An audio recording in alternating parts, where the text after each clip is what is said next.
It matters so little how much you may own, the places you've been or the people you've known.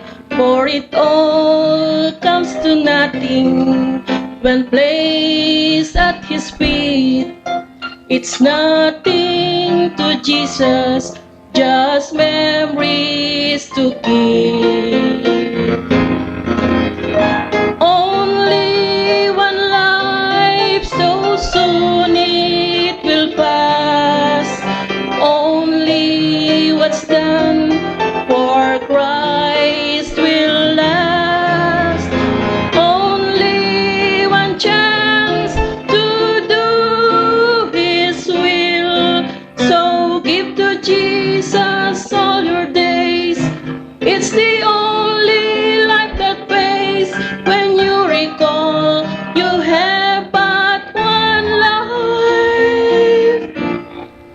You can take all the treasures from far away land and take all the riches you can hold in your hands and take all the pleasures your money can buy. But what will you have? It's your time to die. The days pass so swiftly, the months come and go, the years melt away like new falling snow.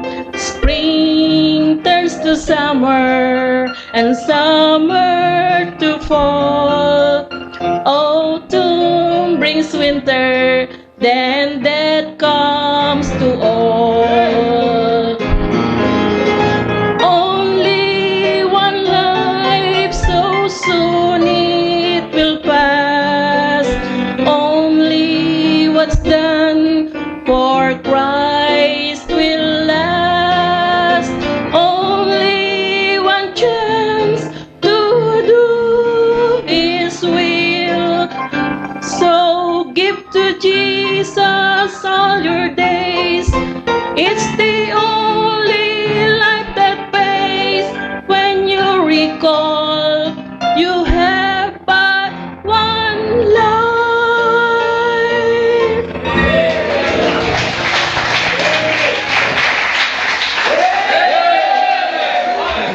Amen. Praise the Lord for that song.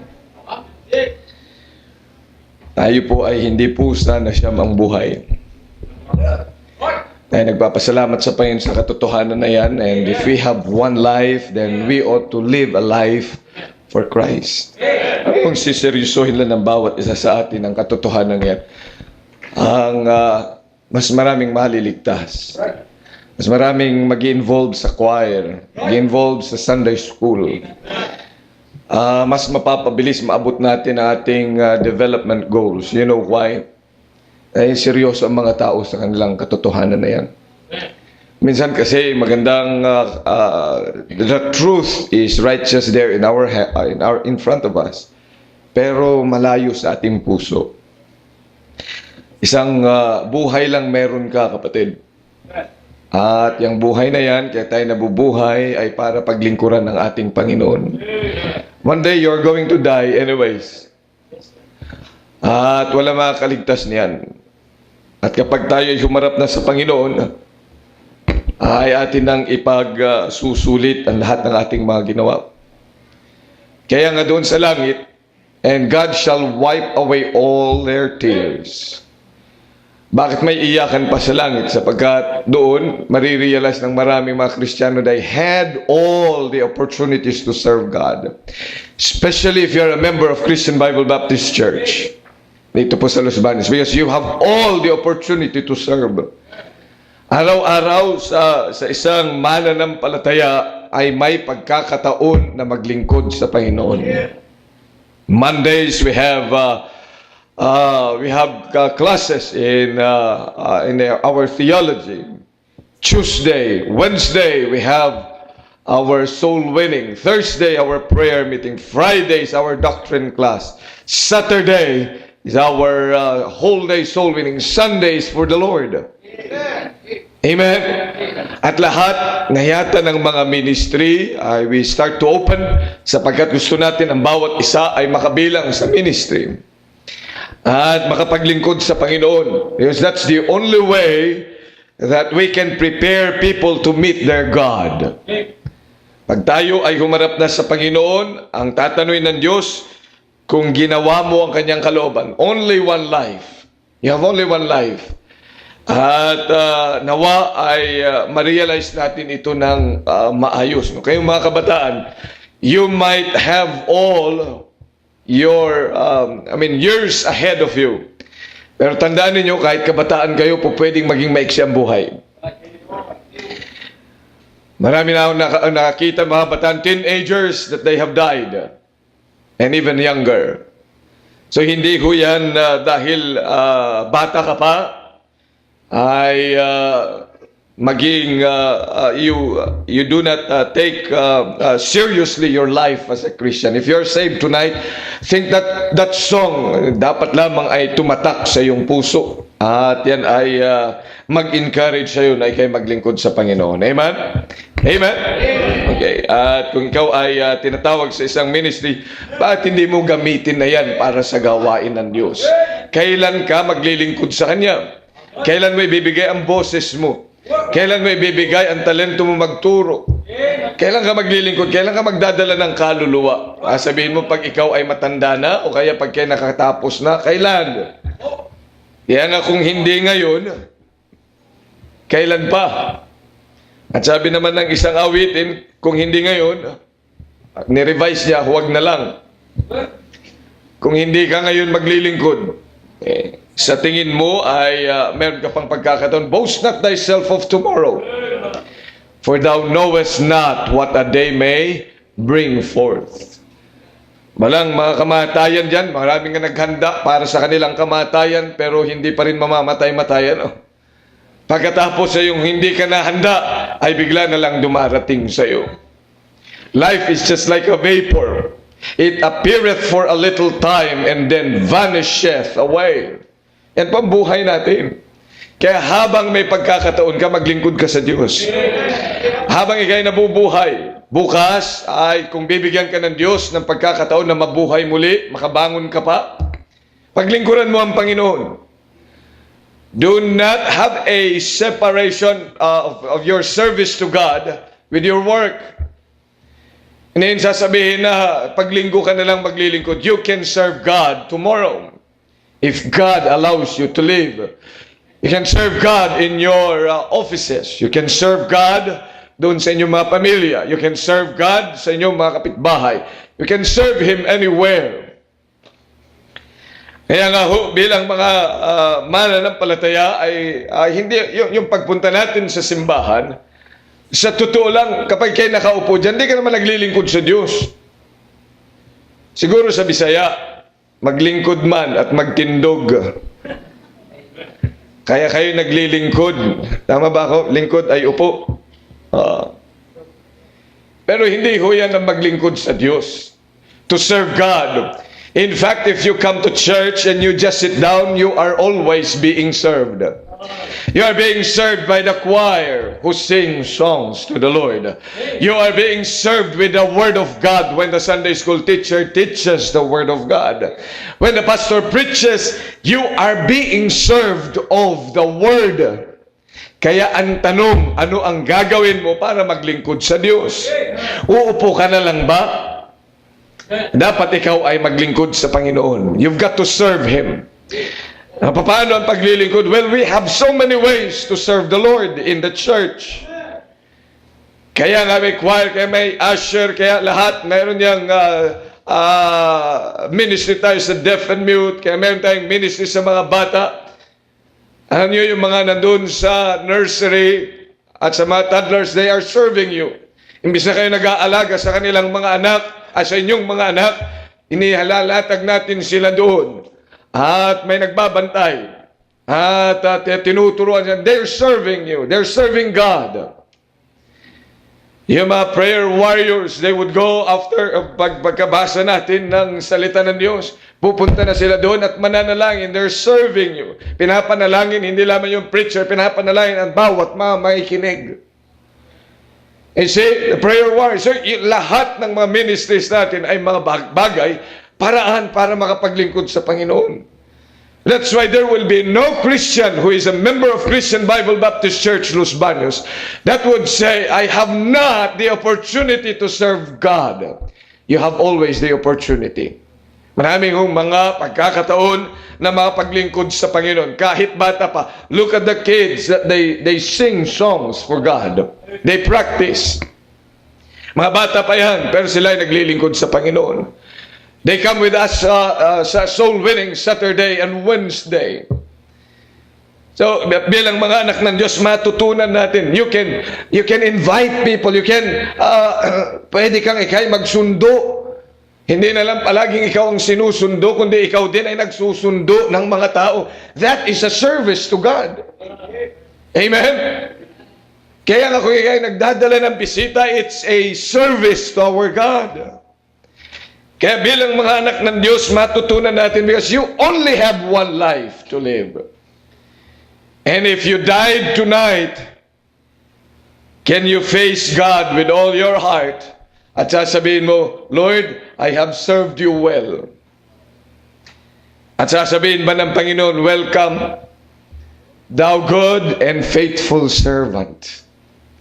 Enter thou the joy of thy Lord. O ano sasabihin niya? Away from me, you wicked and slothful servant. Diba? Nakita niyo yung slothful? The word sloth. Sinabi natin sloth, an edentate animal. Sloth, nakakapit lang yan doon sa puno at hindi gumagalaw. A parasitic animal. Mataba siya, pero walang ginagawa. Inuubos niya yung nutrisyon ng tree, ng puno kung saan siya nakakapit. Yun lang kanyang ginagawa. At hindi mo yan maitulak. Hindi yan makagalaw. He is a sloth.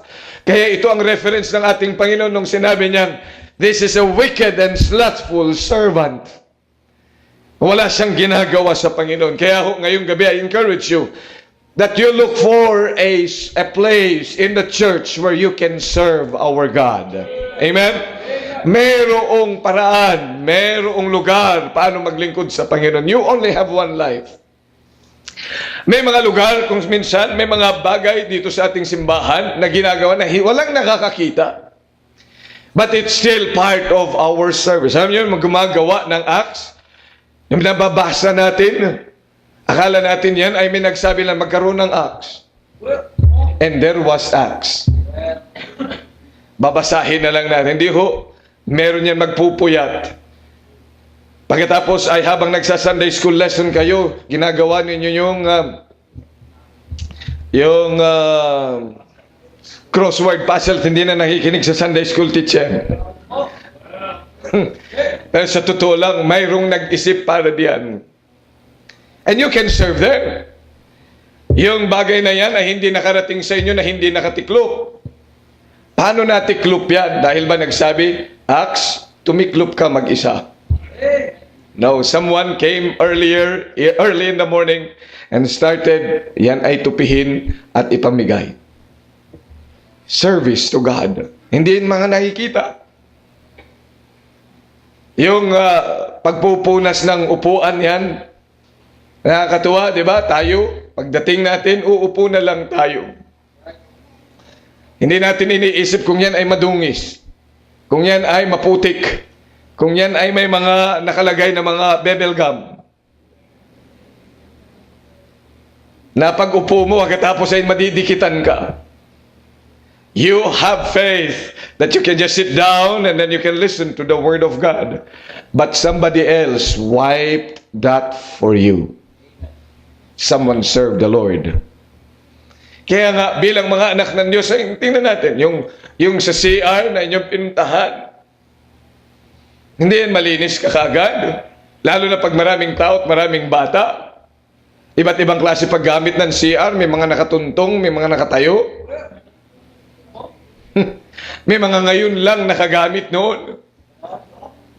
Pero bakit malinis nung ikay pumunta at naging comfort sa iyo? Because someone else wiped that for you. Someone served the Lord. Itong pampalakas tinig na ito, bakit nakakarinig ka? Mayroong gumawa din yan. And then sinabi, magkaroon nga ng malakas na boses si pastor. Nung unang panahon naman, Panginoon ng Panginoong Kristo, wala naman pampalakas tinig. Bakit pa kasi meron pa tayo niyan? But you see, there is only not a technology, but someone operates that. And that is a place of service. Amen? Yung songbook na yung binubuksan para ikaw makakanta para sa Panginoon. Someone else is trying to do and making a better songbook for you and for me, so we can sing song for God. You can be a part of that production staff. Maaari kang makapaglingkod sa Diyos. Walang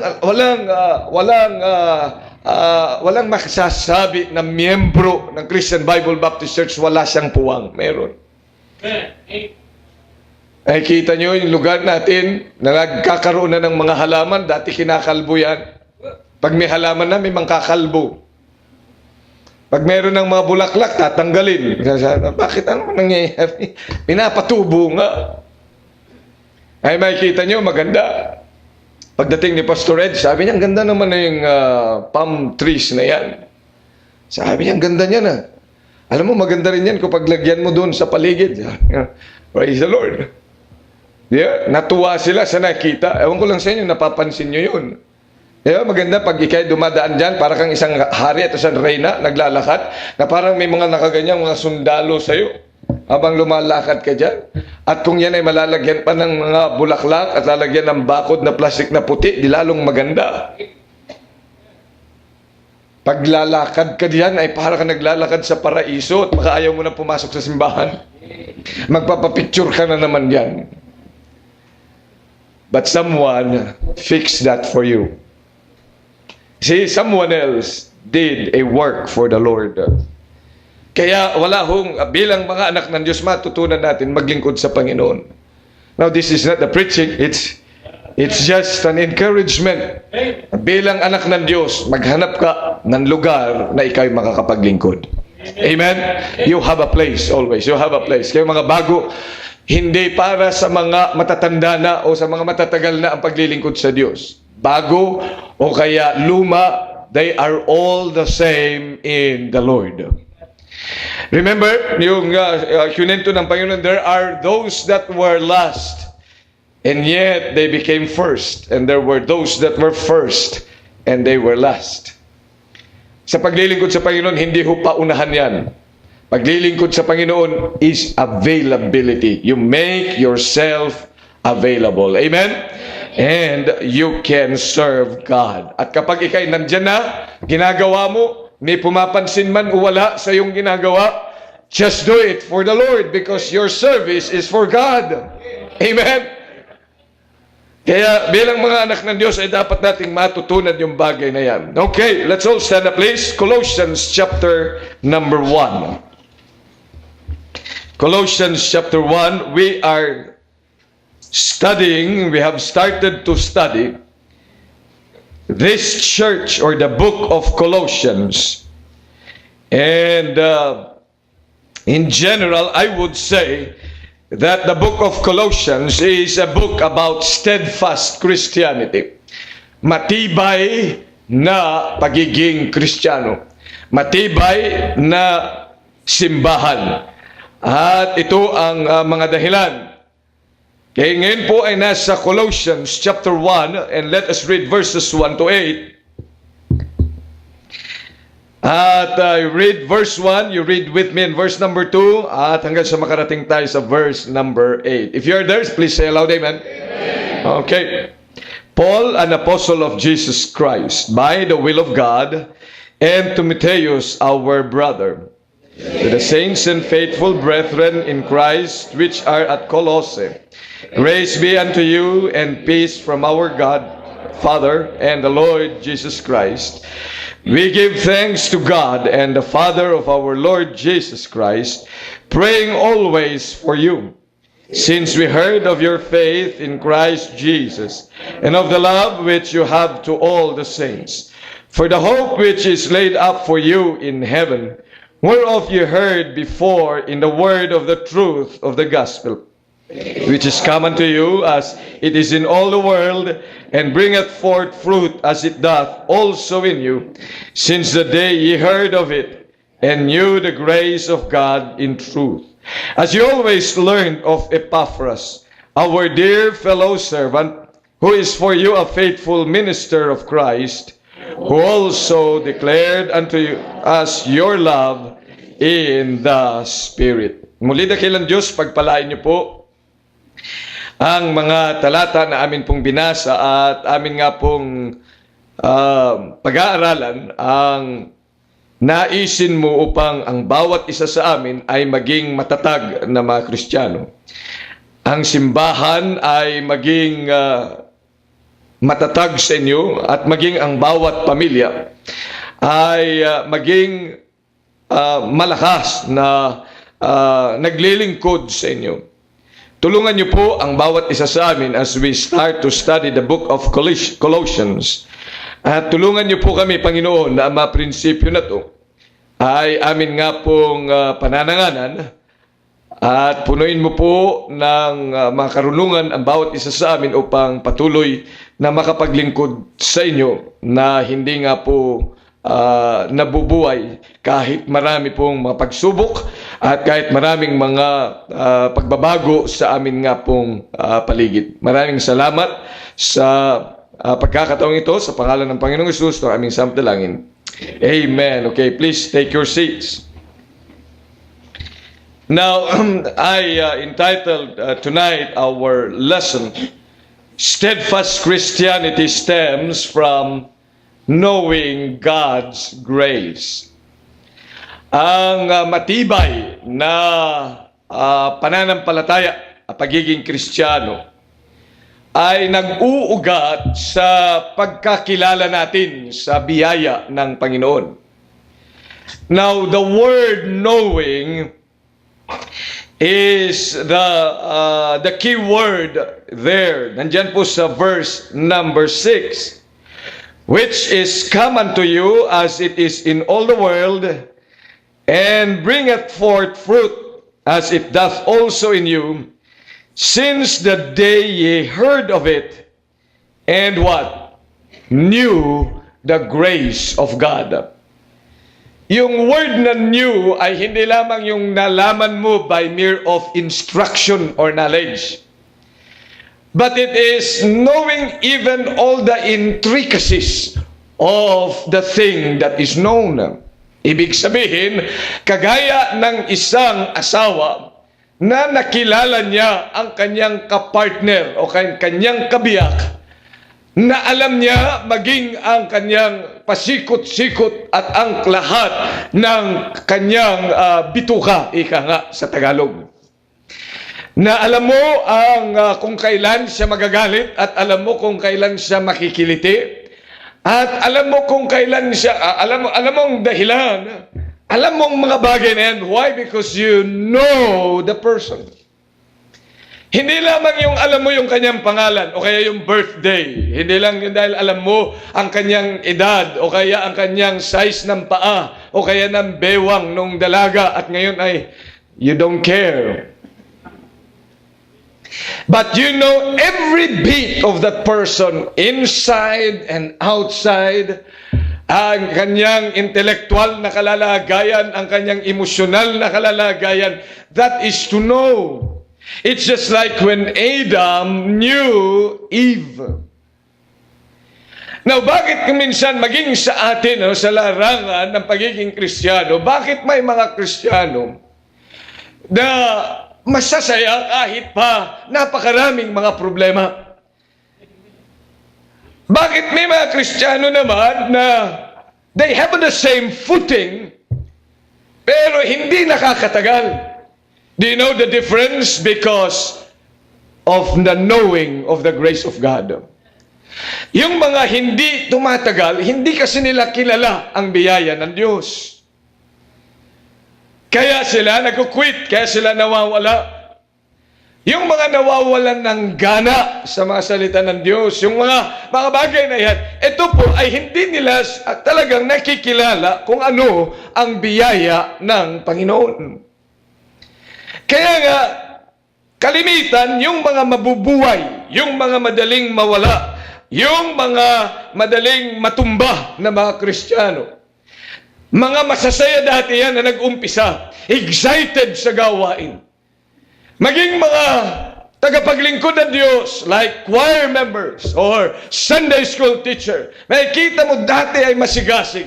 Dati ay talagang kahit maraming mga problema dumating, pero masaya pa rin siya naglilingkod sa Diyos. Pero bakit ngayon wala na? You know why?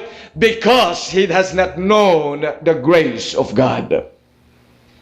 Marahil alam niya by definition what is grace. Grace is the substance of things hoped for. Hindi. Faith is the substance of things hoped for. But what is grace?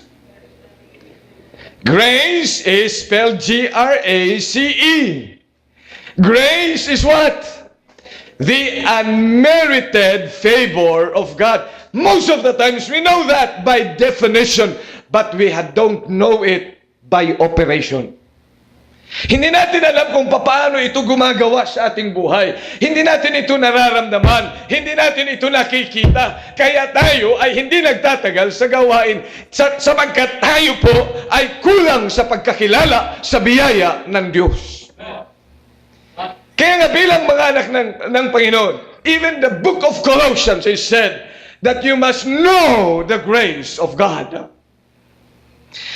Now, kinakailangan ho natin na makilala ang biyaya ng Panginoon at sukat maintindihan natin even the details and the minutest details of what grace is. Upang makikita natin na ito ay nag-operationalize doon sa ating buhay. Sapagkat kung hindi natin ito maunawaan ng gusto, kaya nga siguro bukas o next week wala ka na naman sa bahay-sambahan. You know why? Dahil nga kulang ang biyaya sa iyo. Hindi nag-work ang biyaya. Do you know that your coming to church is by God's grace? Amen. Do you know that you are able to sit down there and open your Bible and sing praises to God is by grace? Biyaya ho ng Diyos yun. Dahil kung ang ating mga gusto lamang ang masusunod, wala tayo dito. But it is by the grace of God. Kaya kung wala ka ulit sa linggo, nasaan ang biyaya ng Diyos sa iyo? Kaya kalimitan, bakit wala ka nung linggo? Kasi nagkasakit. Kahit nagkasakit ka, kung may biyaya ang Diyos. Amen? Kung may biyaya ang Diyos, may problema talaga kasi. Walang biyaya ang Panginoon. So you see, we ought to understand, yung mga bagay na yan ay dapat natin ilagay sa ating kaisipan. Para tayo ay lalong maging matibay na bilang mga Kristiyano. At the fact that, alam nyo yung problema na umiiral sa panahon ng mga taga-Colossae.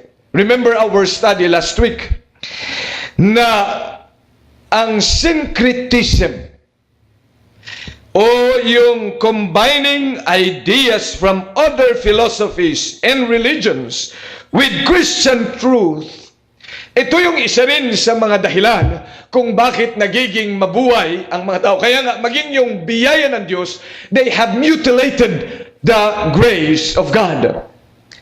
Sabi ni Apostle Paul, I do not like to frustrate the grace of God. In other words, pwede mo rin palang ipagwalang bahala ang biyaya ng Panginoon.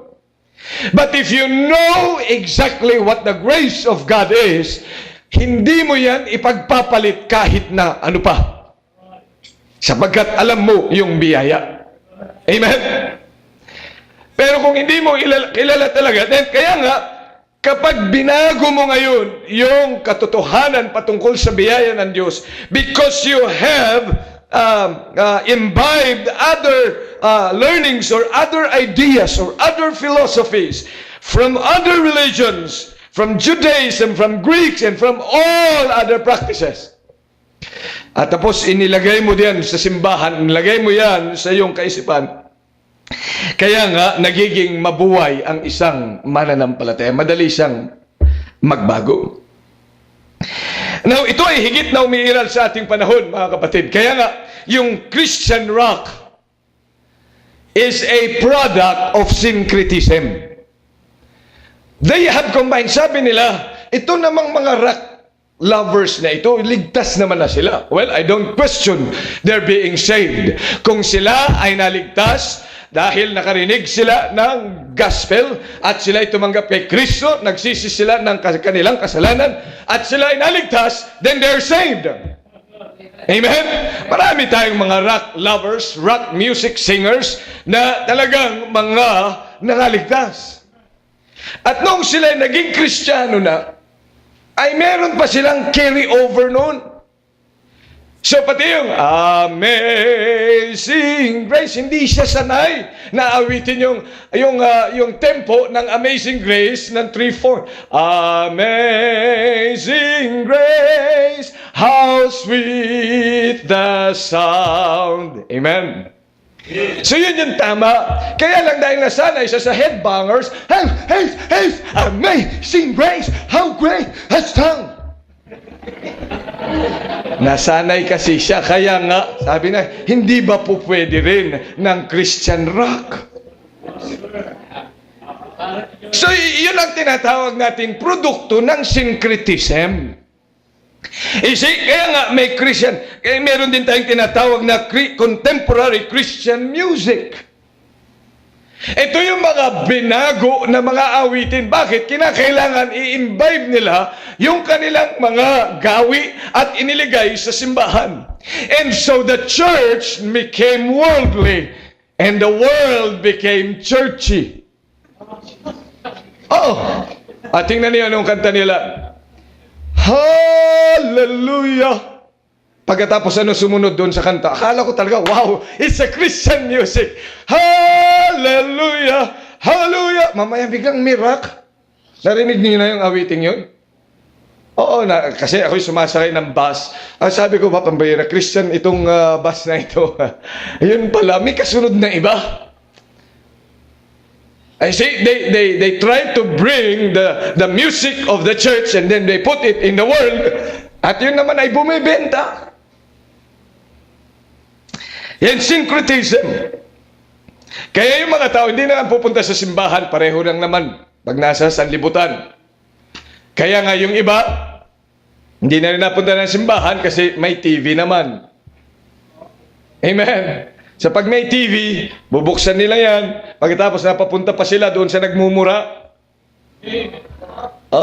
Kagaling magmura talaga. At ang kanyang binuhay yung kanyang simbahan sa pamamagitan ng debate. Di ba? Kaya nga maraming mga ang tatalino din sa Bible. In-accommodate nila yun. Kaya ang tatalino nila yan. Mumurahin ka pa pag hindi mo naintindihan. Oo. At alam natin na yung debate sabagat, maganda nga naman pag pumunta ka doon yung marami kang mga tanong. Pagkatapos makikipag-debate ka na.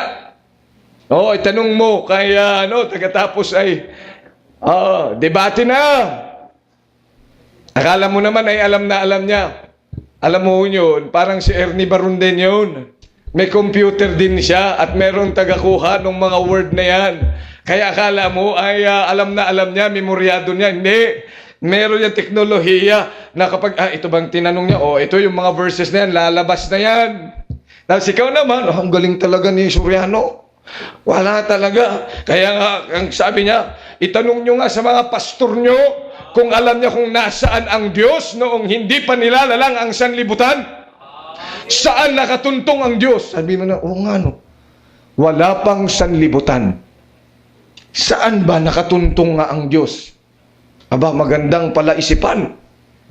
Pumunta sa pastor, ano bang masasabi nyo? Sabi na pastor, wala naman yun. Sabi niya, sabi ko sa inyo, walang alam yung mga pastor nyo. Pero itanong mo kay Soriano, alam niya. Yun doon nabuhay yung mga tao na punta sila doon para magtanong at para pakita na sila'y magaling. Pero ano nangyari sa kanilang kagalingan? Minabago ba sa buhay nila? A syncretism, combining ideas from others. So, nagbabago. Kaya gusto mong maunawaan ng bawat isa sa atin, first and foremost, na ang katotohanan ay hindi yan pabago-bago. The truth never changes. Tingnan niyo sa verse 5 and 6 ng book of Colossians. For the hope which is laid up for you in heaven. You see, yung iyong pag-asa, kapatid, yung hope na meron sa inyo has already been laid in heaven. Yung ating pinanampalatayanan, noong tayo tumanggap kay Kristo, has already been laid up in heaven. Kaya nga hindi yan po pwedeng magbago. Ibinabalang ng Panginoon, and it will never change because the truth never changes. Alam niyo ba na maging ang kaligtasan ay hindi nagbago? In the Old Testament, it's still by faith, not by the law. Hindi yung pagsunod mo sa batas na naliligtas. Ang iyong pananampalataya, papaano ipinakita sa Old Testament that salvation, it's still by faith. Tingnan po ninyo ang salita ng Diyos sa Genesis. Genesis chapter number 2, or number 3 rather.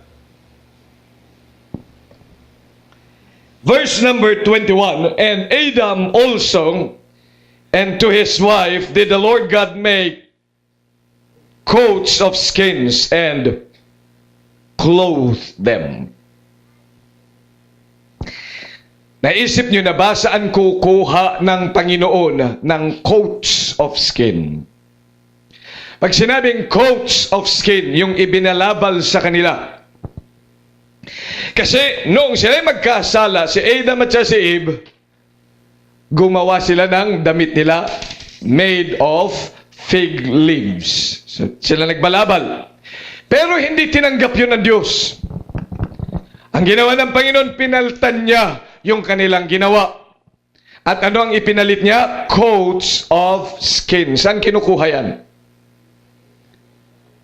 Sa tupa, lamb. Ang nagkasala ay si Adan at si Eva. Anong kinalaman ng tupang yun? Wala siyang kasalanan, pero kinakailangan na kuhanin sa kanya ang balabal na kailangan ni Adam and Eve. Kaya magmula sa araw na yun na nakita nila ni Adam and Eve that a lamb was slain. A lamb was slain. Ito na ngayon yung kanilang pananampalataya that every time they would slay a lamb, it was a manifestation, a testament of their faith in the God or in the coming Lamb of God. Kaya doon sa chapter number 4, tingnan po ninyo. Chapter 4, Genesis. And verse number 2, and she bare again his brother Abel. And Abel was a keeper of sheep, but Cain was a tiller of the ground. And in process of time, it came to pass that Cain brought up the fruit of the ground, an offering unto the Lord, and Abel also brought of the firstlings of his flock, and of the fat thereof. And the Lord had respect unto Abel and to his offering. Ano yung tinanggap na offering ng Diyos? Ang tinanggap na offering ng Diyos, yung offering of a lamb. Kaya nga ito ay inilagay din sa batas ng Panginoon. If you look at your Bible in Leviticus, kapag ikay mag-o-offer ng burnt offering, ng sin offering, kailangan ay tupa, unblemished. Kaya magmula doon sa Old Testament, they were slaying a lamb, a testament that they have faith in the coming Lamb of God. Kaya pagdating natin sa John chapter 1, now we are in the New Testament. Sa Old Testament, they were slaying the lamb. They were offering the lamb. Walang kinalaman ang lamb sa kanilang mga kasalanan, but they are being offered and slain for the atonement of sin. In John chapter 1, in verse number 29, ito na ngayon ang sabi ni John the Baptist about our Savior. The next day, John seeth Jesus coming unto him and saith, Behold, the Lamb of God. Kaya nga yung ginagawa nila sa Old Testament was actually a faith of the coming Lamb of God. And then you sa Revelation.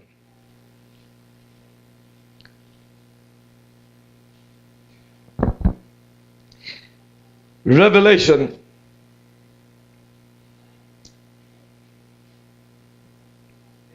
chapter number 6. Tama ba ako? The Lamb of God that was slain.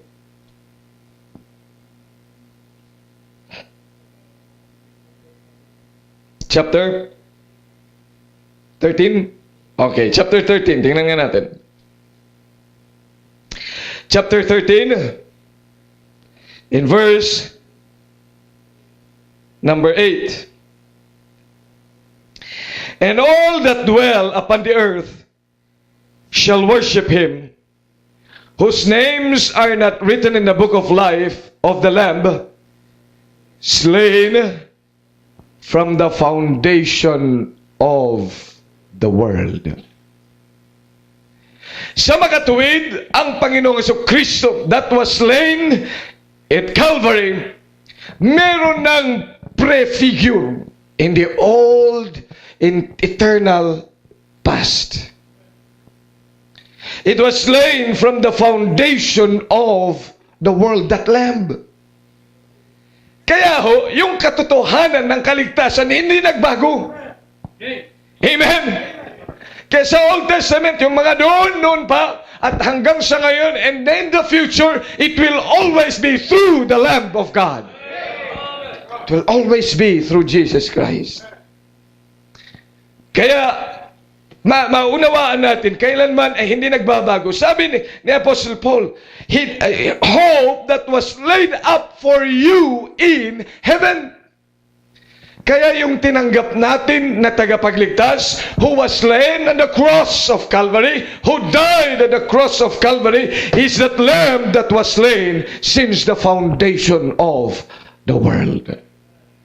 He's laid up in heaven. Kaya hindi ho yan nagbago. Kailanman ang katotohanan ay hindi pa bago-bago. Tingnan niyo pa, verse number 5 still. You heard before in the word of truth. So the truth was not only, or the hope that is not laid up for you in heaven, but even when they heard the word of truth, noong umpisa nilang marinig, hindi nagbago ang katotohanan kahit sino pa ang makatirinig. Whether they be in Colossae, or whether they be in Philippi, whether they be in Corinth, or in Los Baños, or in Laguna, the truth never changes. Kung ano ang tinanggap noon ng Colossae, ayun din ang tinanggap ng mga Kristiyano dito sa Los Baños. If you have a different gospel, if you have a different teaching, then certainly hindi yung turo ni Apostle Paul. Kaya nga, bilang mga anak ng Diyos, tatanda natin, hindi nagbabago ang katotohanan. In fact, sabi pa nun sa verse number 5, for the hope which is laid up for you in heaven, whereof you heard the word of truth of the gospel, verse 6, which is come unto you as it in all the world. Kahit saan pa yan makarating, it's essentially the same truth. Walang pinagbago. Kaya kung naghahanap ka ng, wala na ba tayong bagong pag-aaralan? you are syncretizing. At isang araw, magbabago ka na. At isang araw, mawawala ka na. You know, Colossians, the book of Colossians was written in AD 60, approximately AD 60. At makikita natin ang sinasabi ni Apostle Paul. Yung narinig nila, isinusulat lang niya doon sa Roma. Years after, they have heard from Epaphras the gospel. At ang sabi niya, hindi yan nagbago nung nakarating sa inyo hanggang ngayon. At yun nga rin ho, ang aking ginagamit na katotohanan every time I preach the gospel to other people. Noong ako'y naligtas, 1985, I believe with all my heart, John chapter 1 verse 12. But as many as received him, to them gave he power to become the sons of God, even to them that believed on his name. 29 years ago, I have heard of the truth, and the truth has not changed. Amen. Ito pa rin yung verse. At kahit na makinig kayo sa akin mga kabataan, maybe you will outlive us. At maging 50 years or 60, that's 31 years. So, ilang taon ka na, brother, after 31 years? 90? 81. Hindi yan. Kaya pa, kaya? O ilan ng daliri ang putol? Ngayong 30 ka, may isa na, another 30 years, dalawa. 31 years from now. Ilan taon ka na? 31 years, ano na kayang klaseng sasakyan meron ang Pilipinas? Pedicab pa rin? Ano na kaya mga klaseng sasakyan? Isipin nyo nga. Think in the future. Kariton pa kaya? 31 years from now, itong mga batang kasama natin, ma-professional na siguro yan. Yung iba, astronaut. Yung iba ay engineer. Yung iba ay... tinatanong ko ang mga yan eh. Kaya nga sabi ko, meron pang isa, magiging general siya kasi yung lolo niya, colonel lang. Gusto niya, general siya. Sabi ko, wow, praise the Lord. 31 years from now. Ano na kayang mga bahay natin? Ano na mga itsura na natin? Sa tingin mo, Brother John, ano ng buhok mo? Ano? Pero mo? Si Ma'am Ebel kaya, ano na kaya itsura nun? 65 ka na noon.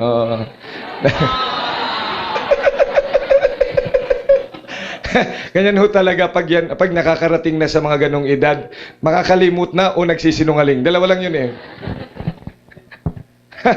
Pero yan, si Sir Chai, ilang taon na by that time? 90? 91 na siya by that time. Ano? 90 na ano? Ano, lapida? Ito si Benny.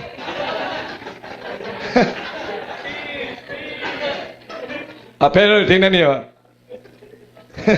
Ngayon pa lang, tingnan niyo mga kapatid. Ngayon pa lang, marami na nagbabago sa dami ng teknolohiya. Hindi na nagdadala ng Bible. Ano ang dala-dala? Cellphone. Kasi, akala mo, kinitingnan ko naman po sa Bible eh. Anong Bible? Cellphone. Akala niya, yung cellphone ay Bible. Hindi, ang Bible ito, Bible. Ano ba Bible? Book. Amen? Pakilagay nga ako sa dictionary. Ang Bible, ibig sabihin, holy book. So ibig sabihin, pag yan ay kumuha ka ng iyong laptop at inilagay mo doon at ginanganyan-ganyan mo yan, hindi na yun book. Laptop yun. Amen? Oh, kaya binabago na ngayon. Kaya nga ngayon, netbook. Oh, they are coming up with definitions, new definitions to start displacing the books. Amen. Kaya mga schools, ano na ngayon ang gamit nila? E-book. Electronic books. Bihira. Electronic gadgets yan, hindi yan libro. And sooner or later, 30 years from now, mabubura na yung book. Mababago na yung meaning. Kaya sasabihin nila, oh, did you bring your Bibles with you? Sasabihin, amen. Biro mo, mag-amen yung mga yan. Ang itinataas nila, mga laptop.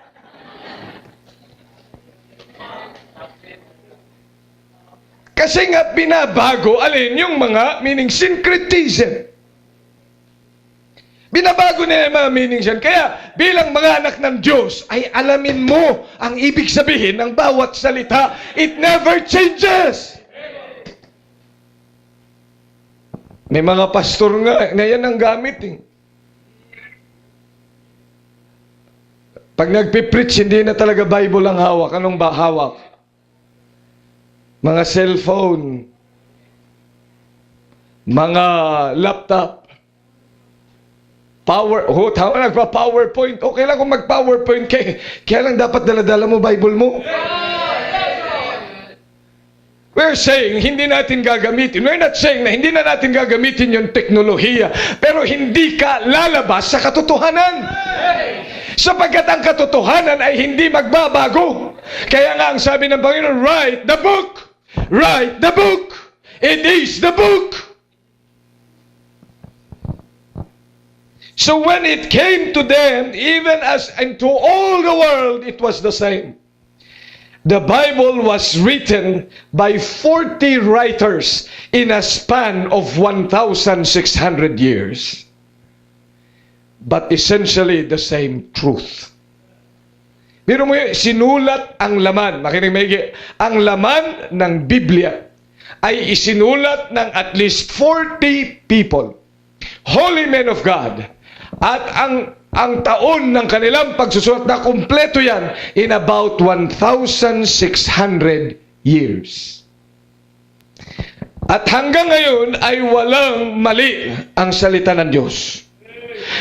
Though was written by 40 men in a span of 1,600 years, the King James Bible is still the true Word of God.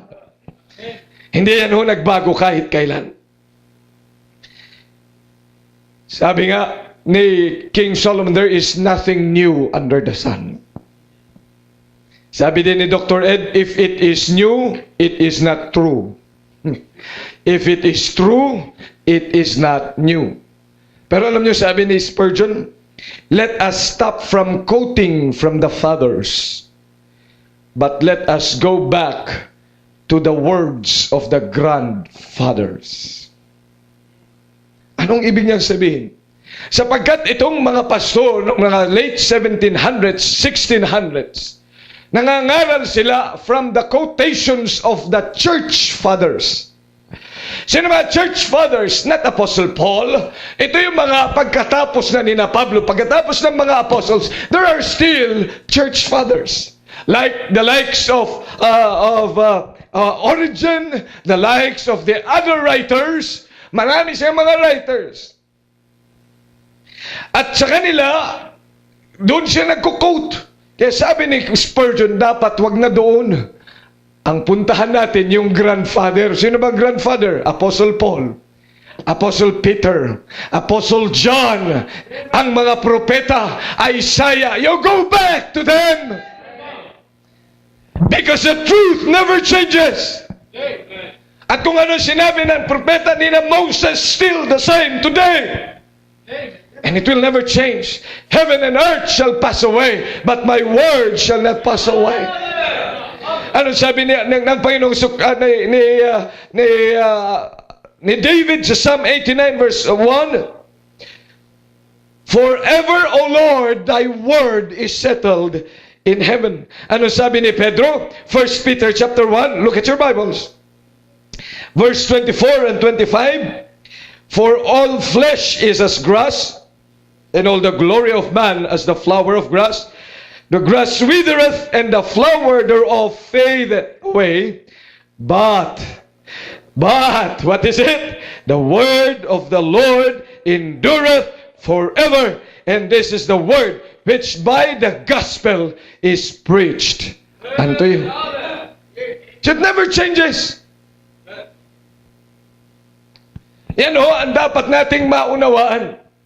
Kaya nga kahit sabihan pa tayo, wala na kayong alam kundi Bible? Bible na lang, ng Bible? Anong gusto mong malaman namin? What do you want to know? When the Bible speaks, it speaks about eternity. It speaks about eternal past. It speaks about eternity future. It speaks about the mind of God. It speaks about the plan of God. Yan ang laman ng Biblia. Amen. And it is wisdom to us. Amen? Kaya mahalaga ang katotohanan yan, and it will never change. At yan ang dapat mong tandaan. You keep on studying the Word of God because the Word of God never changes. Kaya kung ikaw sinasabi mo, alam ko na yan, produkto ka na ng Gnosticism. Remember Gnosticism? Ano spelling? Sabi sa akin, hindi nyo ho naman in-spell eh. O sige, spellingin na natin. Gnosticism. Gnosticism. May SM pa rin. Kahit ba naman nung unang panahon, may SM na. Gnosticism. It's the I know that knowledge is power.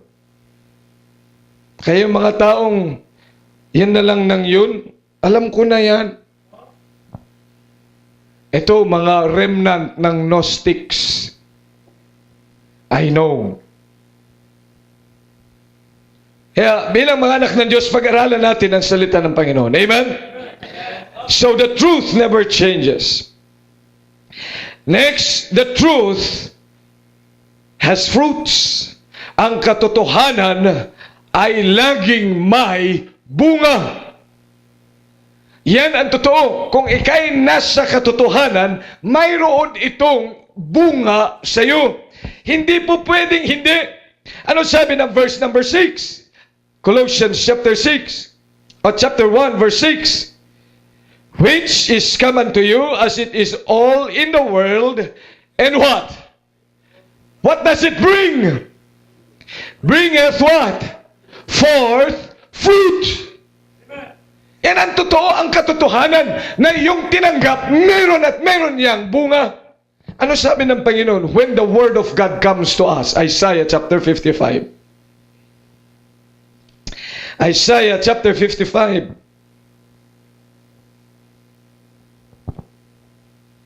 Verse number 10. And sabi ng salita ng Diyos, let's read all together. Verse 10.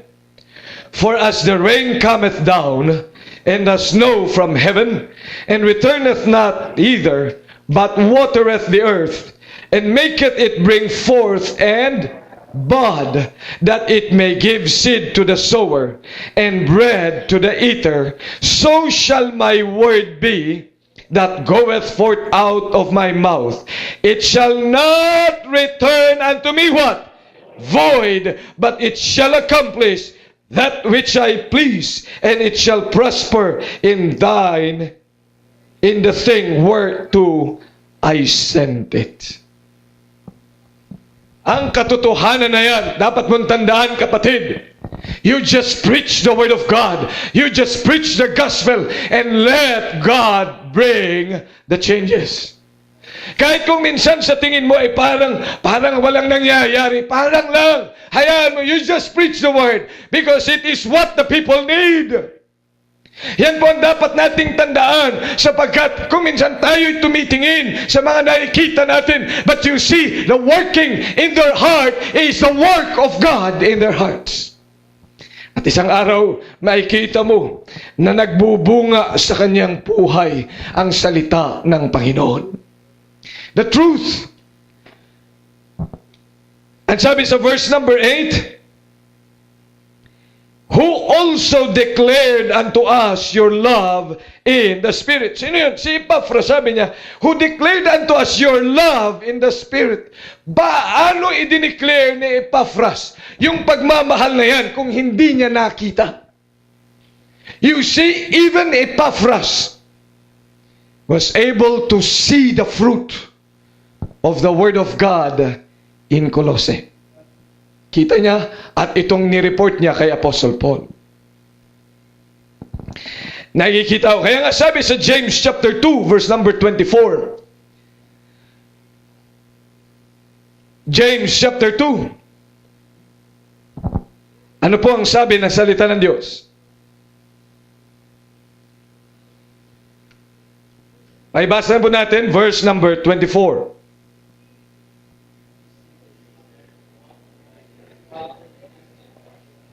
Basahin natin na nagbabasa ng Biblia. Hindi po mga nagnonobena. Okay, verse number 24. Ready? Read.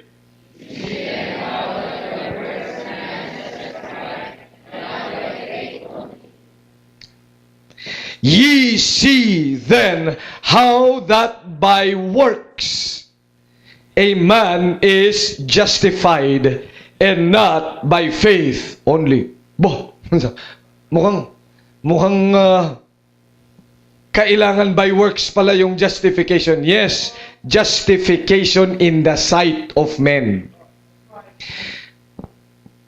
Hindi maniniwala ang tao sa'yo kung hindi nila nakikita sa'yo. Yan ang ibig sabihin yan. Ang kaligtasan ay ang Diyos at sa'yo lang. Justification by faith is in the sight of God. Bakit sight of God? Because it is the Word of God. Naniwala ka sa Kanyang salita, and so you are justified by faith. But you see, there is also a justification by works. Then that is in the sight of men. Para ang tao ay sabihin, totoo, Kristiyano nga yan. Dahil nakita sa'yo.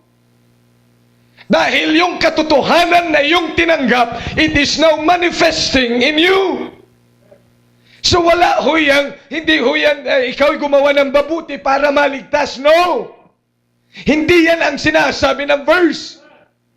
That you are justified by works and be saved. No! The word justification here is justification in the sight of men. Justification in the sight of God is by faith. Therefore, being justified by faith. Kaya magkaiba, hindi ho yan pareho. Yung hindi nag-aaral ng kanilang Biblia, yun masisinsay. Kaya sasabihin, kayong mga Baptist kayo, tinuturo niyo na sa pananampalataya lang maligtas. O tingnan nyo ang sabi ni James, you should be justified by works. Because James is talking about justification in the sight of men. The word justification is to be justified. To be justified in the sight of a judge. Now, if your judge is man, you will be judged according to your works and how they see you do things. Amen? O kaya nga, kaya kahit na anong sabi mo sa kanila, anong invite mo sa kanila, sasabihin niya, pareho lang naman eh. Ano naman ang pinagkaiba natin? Nagkikita naman tayo sa sinihan eh. Ay di ba magkaulaya, kagabi lang, di ba nag-inuman tayo? Pareho lang, punta ka doon, ako punta naman doon, magkapareho lang tayo. So you see, you are no longer justified by works in the sight of men. But you see, our justification, kahit hindi ka umiinom, hindi ibig naman sabihin, saved ka na. Because justification in the sight of God is by faith and not by works. Kahit nakanektay ka pa. Si Judas nga, tresurero ng simbahan, pero hindi nila napagkamalan na magnanakaw pala. Bakit? Kasi nga, isa sa pinagkakatiwalaan. Siguro maayos ang kanya suot, maayos ding manalita. Nakanektay din yun, usher din yun. Hindi mo siya mahahalata. Kasi nga, the heart is hid in the eyes of men. But he cannot hide from God. For God sees the heart. So yung justification by faith, yung kaligtasan, which is justification by faith, is always by faith in the sight of God. But justification by works is in the eyes of men. Kaya nga, sabi ng verse 24, ye see then. Kayo nakikita nyo. Kaya masasabi mo, yan, oo, okay talaga yung Sunday school teacher na yan. Okay talaga yung kapatid na yan. See, we are justified in the sight of men by what they see in us. Ito ang tinutukoy ni Apostle James, and it's not a contradiction to justification by faith. Clear? Amen? Kaya hindi ho nagbago. Dahil yung katotohanan, ito rin ang sabi niya, kaya sa verse 26, for as the body without the spirit is dead, so faith without works is what? Dead also. Ganun yun, patay na hindi makita. Yung kanyang tinanggap na pananampalataya, hindi naman makita. Ano ba pananampalataya nito? Go back to verse 14. What that prophet, my brethren, though a man say, he hath faith, and have not works, can faith save him? So nagbigay siya ng ilustrasyon, verse 15. If a brother or sister be naked and destitute of daily food, and one of you say unto them, depart in peace. May pananampalataya naman ako, depart in peace, be ye warmed and be filled. Oh, hindi ba?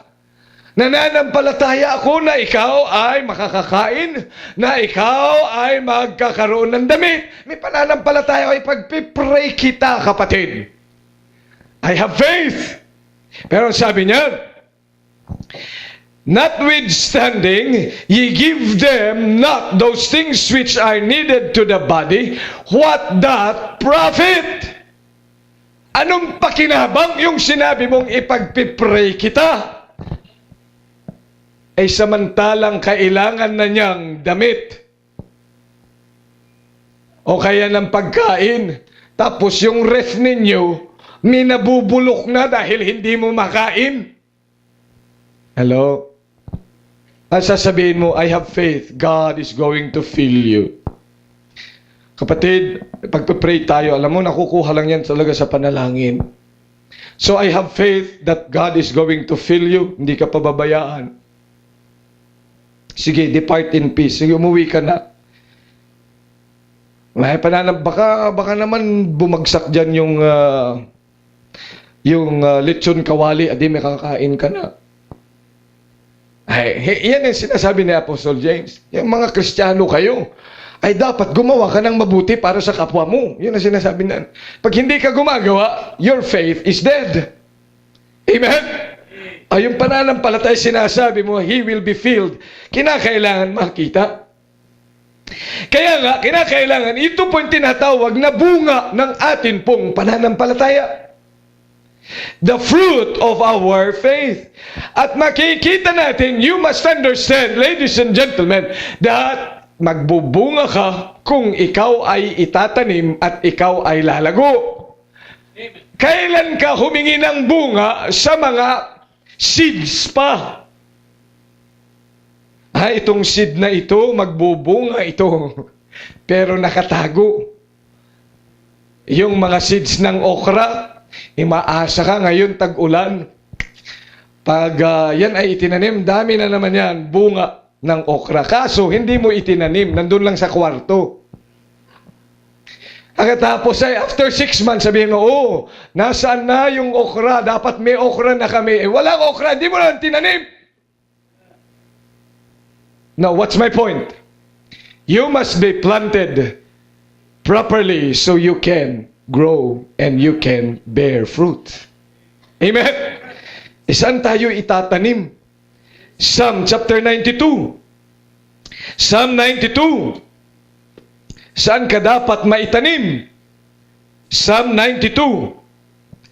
Verses 13 and 15. Pakibasa po ng lahat ng nakakabasa. Those Ready? Read.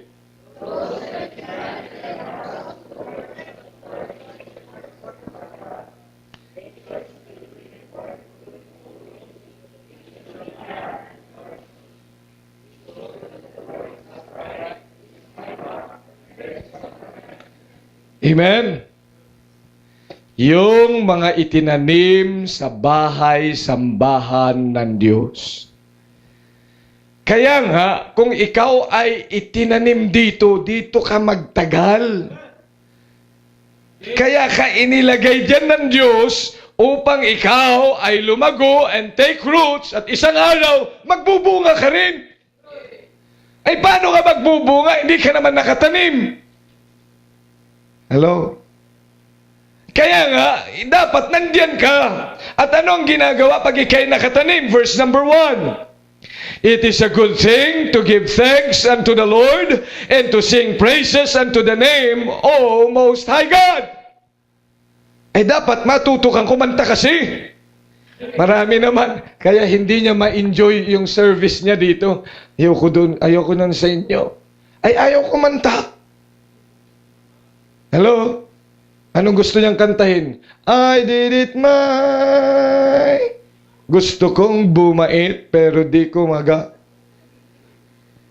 spaghetti pataas at pababa. Yun ang gusto niyang kantahin. Bebe o bebe. At matutunan mo kumanta para sa Panginoon. Kaya pag song leading, pag may nagsusong lead, you sing praises to God. Kaya pinapaganda natin ang songbook para magamit, para dumami, para lahat may access ng awitin. Because that's the way that we plant ourselves in the house of God. Kaya nga sa unang awitin pa lang, dapat nandyan ka na. Amen? The first song. Andyan ka na. Ang awitin, mga kapatid, maigi. Ito kasi ang problema ng maraming masimbahan. Akala nila, ang pag-awit, paghintay sa mga taong wala pa. Oh, habang hinihintay natin sila, umawit muna tayo. Mali. Pag sinabing 5 o'clock, ang ating service, we will start at 5 o'clock. Amen? Pag sinabi natin 8:30 in the morning, we will start at 8:30 in the morning. And we will sing praises to God. Kaya nga sikapin mo maging maaga. Para makasama ka saan? Sa pag-awit. Sing praises unto the name, O Most High. At kung ikaw aawit, umawit ka para sa Diyos. Hindi ka aawit parang nakikipag-contest. Aawit na lang ako pag ako na lang mag-isa para makita nilang maganda ang boses ko. Hindi ho tayo nagpapagalingan. Amen? Walang pagalingan sa gawain ng Diyos, kundi yan ang Diyos ang magaling. Verse number 2. To show forth, pakibasa ho, paano tayo maipaplant in the house of God. Verse 2. To show forth thy loving kindness and thy faithfulness every... Kaya maraming salamat, nandito tayo. Kaninang umaga, nandito din tayo. Ngayong gabi, nandito pa rin tayo. Praise the Lord.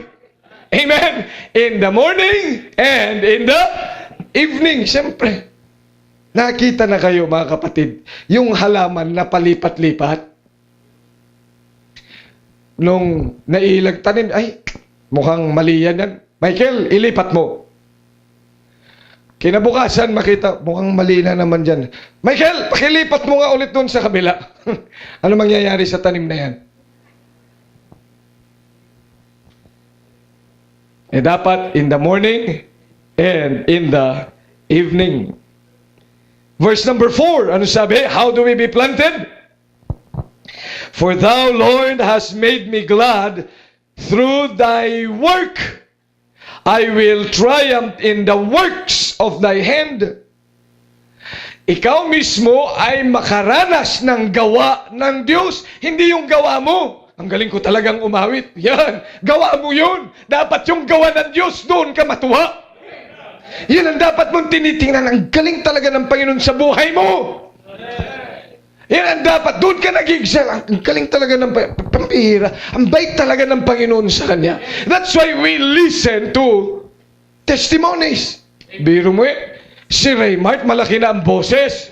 Aba, ay totoo naman talaga sinabi ng Panginoon, akin ang boses mo. Hindi ang Diyos ang gumagawa sa Kanya. At sana hindi lang boses ang malaki, maging pananampalataya ay maging matibay sa Panginoon. Amen?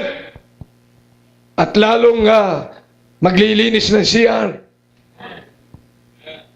Amen? Oo. You see, we should be glad in the work of God. Yung gawa ng Diyos, yun na. Pag ikay pumunta na simbahan, makinig ka maigi sa akin, pag ikay pumunta na simbahan, di ka pupunta dito para tingnan kung sino ang pinakagwapo o pinakamaganda. Dahil wala ho tayo sa beauty pageant. Hindi ka pupunta dito, sino kayang pinakamagaling kumanta? Hindi ka pumunta dito para maging judge ng Pinoy Idol. Ika'y nagpunta rito para makita mo ang gawa ng Diyos sa buhay ng tao. Amen? Ito ang ayong titingnan. At dito ka magiging sabik, dapat. Kaya marami sa atin not planted in the work of God. At yung ating pananampalataya hindi nagbubunga sapagkat iba ang ating interes. Ang interes natin ay mga pisikal. At ang interes natin ay mga lahat ng mga skills ng tao. At hindi ang gawa ng Diyos. Dapat ito ang ating tatandaan. Anong ginawa ng Diyos sa Kanya? That's why we testify. Kaya sabi ko sa inyo, hindi ko i-give up ang testimony because that is the time that you can say how God is great in your life. You must be glad about that. Kaya nga pag nagte-testify na, huwag kang humawak ng songbook.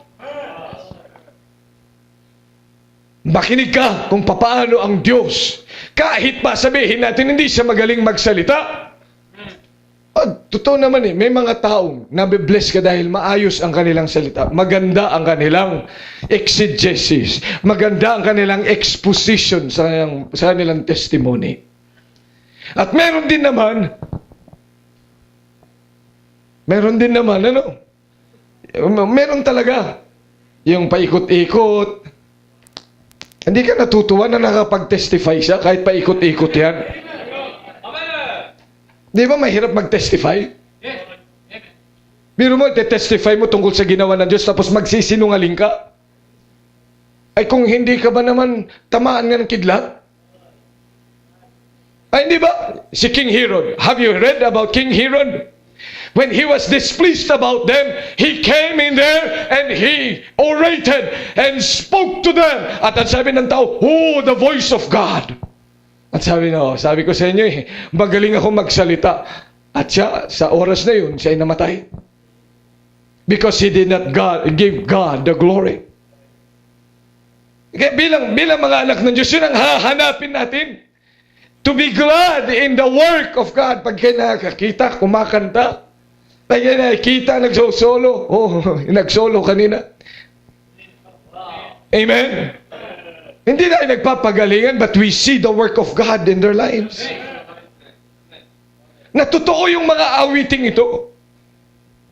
It's the work of God. It's the Spirit of God. Yan ang dapat makita natin. Itong mga nakatayong ito, ang ginagawa nila. At saan nakatayo?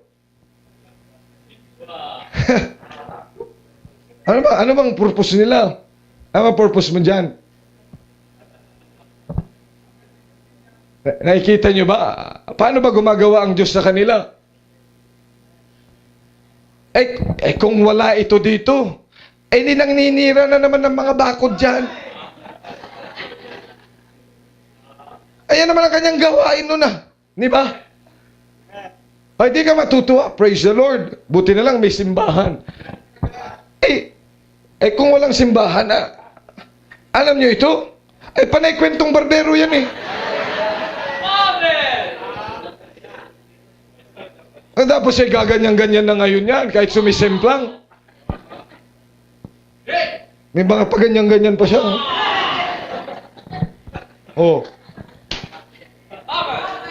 Ba't nagagawa yan? Sa biyaya ng Diyos. It's a work of God. Kaya nga, ito ang dapat na excited ka makita. Biro mo, nandito siya, nakikinig. Sabi ko nga sa inyo, punta namin doon sa Bonto. Merong isang mananampalataya, 2 hours maglalakad magmula doon sa kanila.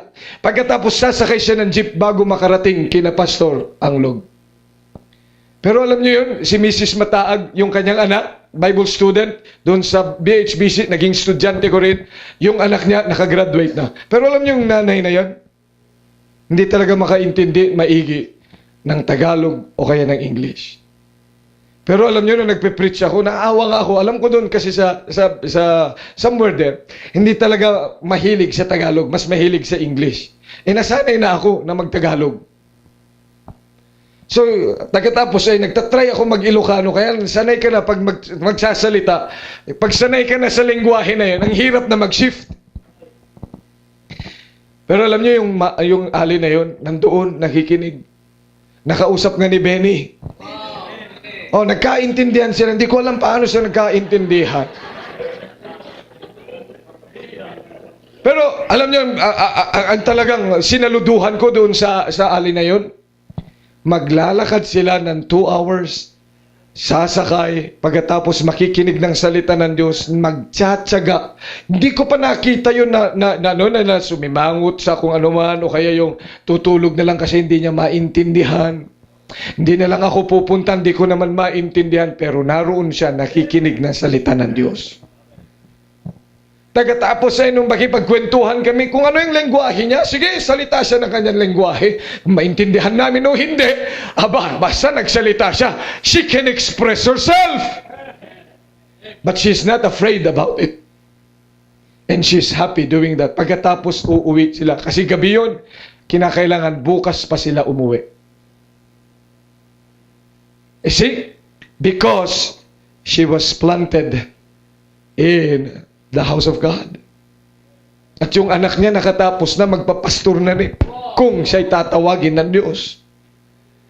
You see? Because she is there. She wants to see the work of God. Makita mo sa mga kapatiran yung mga bagay, yung gawa ng Diyos sa kanilang buhay. And in verse 5 and 6, anong sabi niyan? O Lord, how great are thy works, and thy thoughts are very deep. A brutish man knoweth not, neither doth a fool understand this.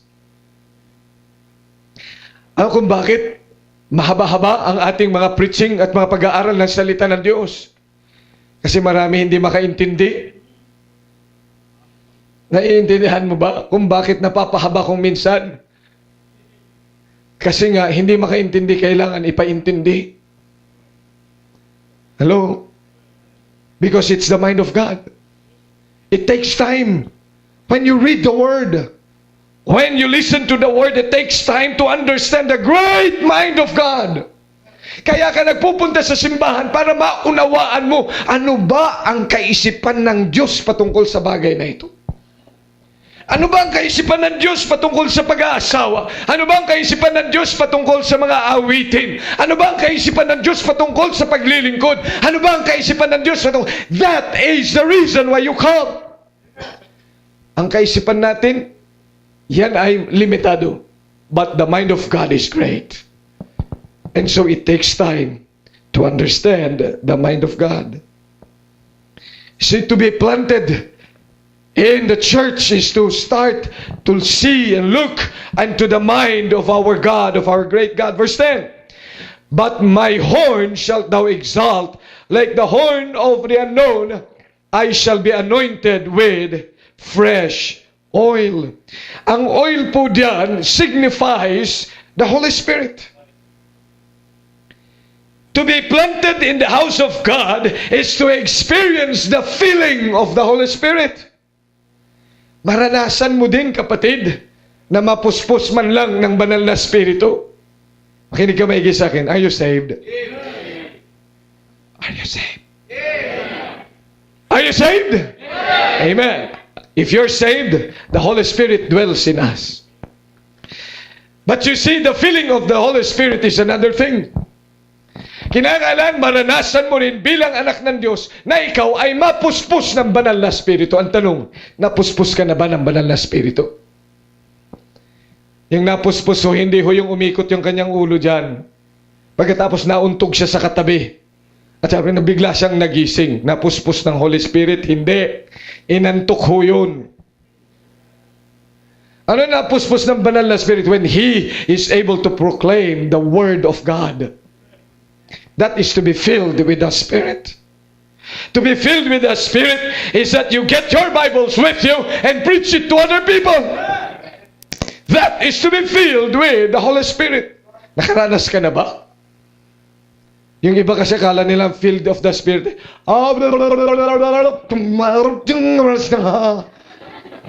Ayun. Ay, napuspos ng Holy Spirit yun. Hindi, nag-German lang yun. Galit lang yun. And then, yan ang sinasabi nila, speaking in tongues. No, to be filled with the Spirit is to be bold in preaching the Word of God. Hindi ka mahihiya. Kaya tingnan niyo sa Acts chapter 2. Ito kasi ginagamit nila. Hindi ba nagsalita sila ng iba't ibang wika? Oo, pero yung wikang yun ay naunawaan ng taong nakarinig sa kanila. Verse number 11. Sabi ng Acts chapter 2, verse number 11. Greeks and Arabians, okay? Yan yung kanilang mga lingwahe. Parthians, Medes, Elamites, dwellers in Mesopotamia, Judea, Cappadocia, Asia, Phrygia, Pamphylia, lahat-lahat ng uri ng kanilang tongues. Yun, nagsalita sila. And then verse 11 says, Greeks and Arabians, we do hear them speak in our tongues, what? The wonderful works of God. So you see, to be filled with the Spirit is to speak the word so people will know God's works. And not to be filled. Hindi magsalita ng abracadabra. It is a language in itself that others, when they listen, it is their language. Biro mo, hindi naman siya Bisaya, pero nakapagsulti man siya ng Bisaya at nagtindog at sila ay gamay lang ba? Oh, bigla siyang nakapag Bisaya. Pagkatapos yung Bisaya na hindi makasabot ng Tagalog ay naka-intindi dahil natutunan niya na mag-Bisaya. Hindi naman siya Bisaya. Yun ang ibig sabihin ng speaking in tongues. You spoke in tongues the word of God so that the person who cannot understand in another language but in his own language, they will understand the work of God. Yun ang to speak in tongues. Kaya nga, dapat lang matutunan din natin dito sa pagdating mo sa simbahan. Have you been filled with the Spirit of God? Have you been used by God para sabihin sa isang kapatid, praise God, nandito ka. Alam mo yun, sabi ng Hebrews 10:25, ano sabi ng Panginoon? That you are able to speak to them the word. Alam mo siya malungkutin, alam mo siya na may problema, but you can speak the good word of the Lord to them. Kung hindi yung, ay, buti nakarating ka, kala ko patay ka na. Di ba? Pinag-aralan natin kaninang umaga sa Sunday School. Courtesy in speech. May mga bagay na po pwede mong sabihin na hindi nakaka-offend. Kagaya nga yung example niya patungkol sa hari. May isa, nagsabi ng katotohanan. Paano nga ba yung sinabi niya? Hari, mabubuhay ka ng matagal, kaya makikita mo yung kamatayan ng lahat ng iyong mga minamahal. Totoo naman yun eh. At ikaw ang pinakamasyarable sa lahat. Kasi makikita mo ang lahat ng mga mahal mo sa buhay nangangamatay. Ay di pinugutan siya ng ulo. Pero yung isa sabi niya, Hari, you're a great king. And you will live long. And God will bless you in all your works. And you will outlive us. But you can do great things. Sabi niya, kung ako yung hari, may promote nga ito. Maganda, pareho lang naman. Sinasabi niya, magtatagal ka, pareho lang yun. Pero iba ang pagkasabi ng isa. Amen? Pag may nakita ka isang kapatid, ngayon lang dumating, At nakakaasar pa yung itsura. Aba, practicein mo to be filled with the Spirit of God. Kaya mo nasa lubong yan because God wants you to exercise that and be filled with the Holy Spirit. And how do you say things? Well, say it properly. Courtesy in spirit. Be filled with the Spirit. At ang katotohanan, yan po ay totoong nakikilala natin. So you see, the truth never changes. The truth will always have fruit. And the truth is learned. Sabi doon sa verse number 5 and 6, let's go on to Colossians chapter 1. Verses 5 and 6. For the hope which is laid up for you in heaven, whereof you heard before the word of truth of the gospel which is come unto you, as it is unto all the world, and bringeth forth fruit as that also in you since the day ye heard of it. And verse number 7, as you also learned of Epaphras. See, ang katotohanan, although yan ay malawak, at marahil hindi muna natin maiintindihan, and yet we are able to learn it. Natututunan din ho yun. And how do we learn things? First, we learn by hearing. You ought to hear the word of God. For faith cometh by hearing, and hearing by the word of God. Kaya dapat palaging bukas ang iyong tenga sa pakikinig ng salita ng Diyos. Amen? Alam mo ba may kalaban tayo, kapatid? There are itching ears. Anong tinutukoy ng Bible na itching ears? Yung tenga na makati. Yung hindi lang dahil hindi nagtanggal ng tutuli. Pag sinabi ng Bible na itching ears, 2 Timothy chapter 4 verse 3. Look at your Bibles. For the time will come when they will not endure sound doctrine, but after their own lust shall they heap to themselves teachers having itching ears. Ano yung itching ears? They would not want to listen to sound teaching. Ang gusto lang nilang marinig ay yung gusto nilang marinig. Narinig na kayo ng mga tao pag pumupunta naman na talaga ako dyan sa church. Kung ano lang yung magustuhan ko naman talaga at okay sa akin, yun lang tinatanggap ko. Ngayon kung hindi naman tama sa akin, hindi ko yan tinatanggap. Ang tawag dyan, itching ears. Ay kaya makita mo marami hindi nagbabago sa salita ng Diyos. Kasi may itching ears. He would only want to listen to what he wants to listen to. Bilang mga anak ng Diyos, tandaan mo, you come here to listen to the Word of God. And if you do not like it and it is against your life, change your life. Amen? Huwag kang maging kagaya ng isang hari nang nung marinig yung salita ng Diyos, bigla niyang sinira ang salita ng Diyos at itinapon ito sa apoy. Maging kagaya ka ng isang hari na si Josiah who had a tender heart. Nung marinig ang salita ng Diyos, he had a tender heart with the Word. Natuwa siya na makinig sa salita ng Panginoon. At kung anong iniremind sa kanya ng Diyos, he has a tender heart. Do you have a tender heart? Or do you have an itching ear? Do you know, ladies and gentlemen, that there is also a dull of hearing? Hindi po yung manika. D-U-L-L, the dull of hearing. Matthew 13, verse number 15. Matthew 13 and verse number 15.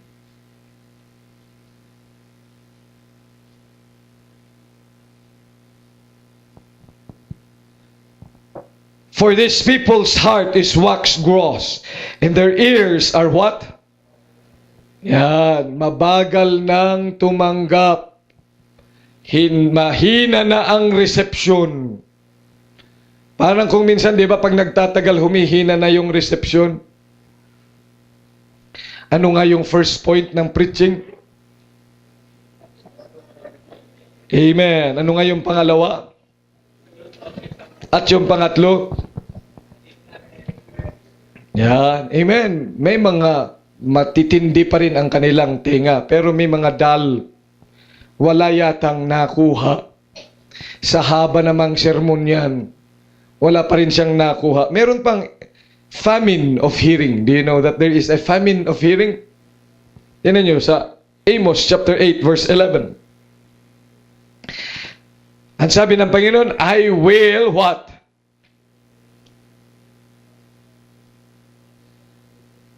Ano yung famine na yun? Behold, the days come, saith the Lord God, that I will send what? A famine in the land, not a famine of bread, but of what? Hiro mo yan, may famine din. Hindi na nakikinig ng salita ng Diyos. Pero nandyan, wala ngang nagre-register. Kumbaga, parang sa computer, error. Naghang na yung computer. Parang maraming mga Kristiyano naghang na, wala na naiintindihan. Naghihintay na lang, and the last point, idle tales. Last point pa lang yan ng first point. Luke 24:11, idle tales. Tingnan nyo, 24:11. 24 verse 11. Ano sabi niya?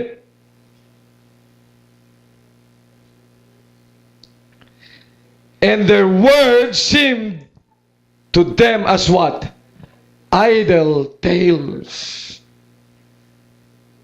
Para lang siyang isang kwentong barbero ni Benny. Para lang siyang isang kwentong napanood mo kay Superman, o kaya kay Captain Barbell, o kaya kay Man of Steel. Yan lang. Kaya naikinig siya ng salita ng Diyos. Pag sinabi, kung ikay nakaparinig ng salita ng Diyos, kinausap ka ng Diyos, ikay lumapit sa harapan, makipag-usap sa Panginoon, hindi yan makakaalis yan sa kanyang upuan. Bakit? Yung kanyang narinig, sa dami ba naman nun? Idle tales. Kaya nga verse 7 is said, you must start learning it. You must read the Word of God. You must read and read and read the Word of God. Kinakailangan na magkaroon ito ng pakinabang sa bawat isa sa atin. Para maunawaan natin yung biyaya ng Diyos. Para maging kagaya tayo ni Apostle Paul, anong sabi niya sa 1 Corinthians chapter 15? 1 Corinthians chapter 15, verse 10. Malapit na ho tayo, mga kapatid. Malapit-lapit na matapos. Verse 10, ano sabi niyan? But, by the grace of God, I am what I am. And His grace which was bestowed upon me was not in vain. But I labored more abundantly than they all. Yet not I, but the grace of God which was with me. Therefore, whether it were I or they, so we preached, and ye believed. I am what I am by the grace of God. Natutunan niya ito. He kept on learning the Word of God. He kept on obeying the Word of God. He kept this until he knew that the grace of God was powerful to him, and it made him the great Apostle Paul. Si Apostle Paul ay isang magandang halimbawa ng nakakilala sa biyaya ng Diyos. Kaya siya naging matibay sa lahat ng mga pagsubok sa kanyang buhay. At sinasabi niya sa Kolose, mga taga-Kolosas, malaman niyo, know the grace of God. Know all the intricacies of it. Mga minutest details, and you would see that it will become your life. Know it just like a partner. Know it intimately. Kailangan makilala mo yung biyaya na yan. At ipamuhay mo yung biyaya na yan. At yung biyaya na yan, yan ang magdadala sa iyo kahit saan. And it will make you what God wants you to be in the future. Bilang mga anak ng Diyos, kagaya nga ng awitin kaninang umaga, all for grace. biyaya ng Diyos ay sapat-sapat sa atin. Makilala mo lang yung biyaya na ito. It will carry you through kahit sa pinakamahirap na parte ng iyong buhay. Let's all stand up, please. Dakilang Diyos, maraming salamat po sa pagkakataon. We have exceeded the time, but Lord, I pray that you would bless this lesson. Dahil nais po namin maging matatag na kung hindi namin mauunawaan na at makikilala ang inyo nga pong biyaya sa aming buhay, magiging mabuhay po kaming mga Kristiyano. But we thank you for this opportunity. Lord, thank you for the patience of this great congregation na nakinig sa inyong salita. Hinihiling ko po ang mga prinsipyong ito patuloy magbigay sa kanilang kalakasan upang ang inyong nga pong plano sa kanilang buhay, sa plano sa buhay po namin, at sa simbahan at maging sa kanilang pamilya, yun nga po ang maganap, Panginoon, that we may learn indeed to live by this grace, that we may know the grace of our God. Maraming salamat sa pagkakataong ito. I-bless mo po magmula sa mga kabataan hanggang sa mga nagkakaedad, Panginoong Diyos, ang salitang ito, at patuloy na kami ay makita mo sa inyong bahay-sambahan na naglilingkod sa inyo. Pagtibayin mo po ang aming pananampalataya sa pangalan ni Jesus. Amen. Habang tinutugtog ang awiting paanyaya, bakit hindi tayo lumapit sa Panginoon dito sa harapan? Families, as husband and wife, at magpasalamat tayo sa biyaya ng Diyos. Maraming salamat sa pakikinig ng kanyang salita. But I wish that you would be strengthened by the word. Kailangan natin